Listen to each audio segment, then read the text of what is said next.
My name is Cindy Riak, and I help people in relational situations, whether or not it's in the workplace or romantically or in families.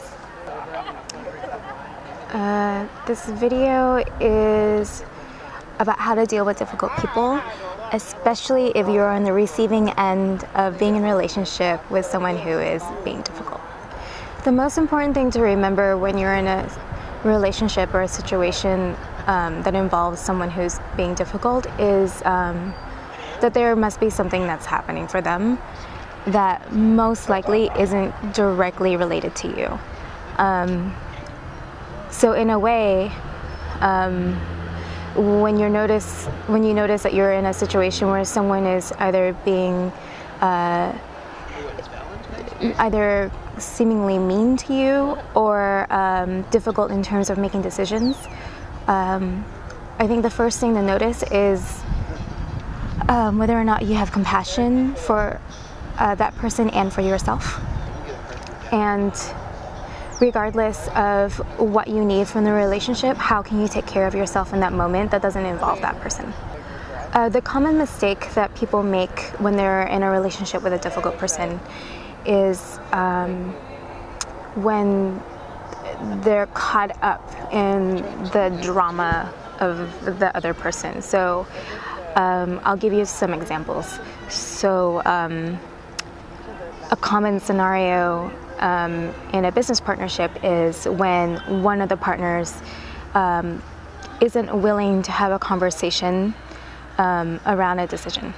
And if you happen to be that partner who is willing to have a conversation and is willing to work something out, the common thing to do is to try to pursue or to convince the other person to have the conversation. What may be happening in that situation, and this is actually like very common in romantic relationships as well, is that there's a need that the difficult person, the person who's causing difficulty may have that's not being addressed. And it's not particularly your responsibility to address that person's needs, but it's something to notice. The number one thing to do in a really highly charged situation, if you're having an interaction with someone who's being particularly difficult, say there's like raised voices, or the person is criticizing you, or it's just really generally being difficult, the number one thing you could do is actually to step out of the situation.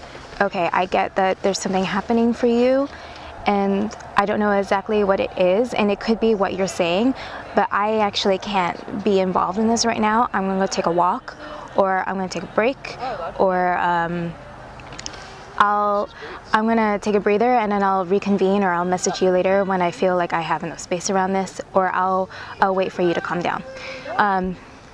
Actually, I don't like that last part, but yeah. I don't recommend you telling the other person to calm down.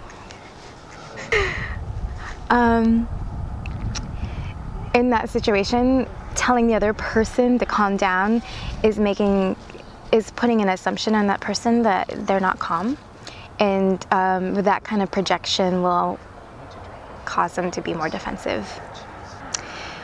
I worked with a small board of directors once, and there was a really difficult conversation around payments, or not payments, but salaries.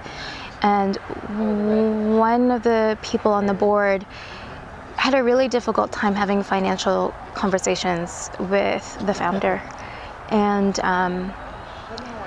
what she really needed was a safe place to talk about what she wanted, and to not see any of the responses as an attack or a criticism on what she needs, but rather that there's actually something happening to that person which may cause some tension, which in this case was the founder had some tightness around money and didn't know when they were going to make more money, but was very, very willing to have the conversation and to hear what her needs were without projecting his anxiety onto the situation. Thanks for watching this video. To recap, This is a video on how to deal with difficult people, and the main point in this video is if you are in a situation where the other person is being really difficult, excuse yourself politely, make sure that you've heard the other person and that you are here in some way, and excuse yourself and take a break.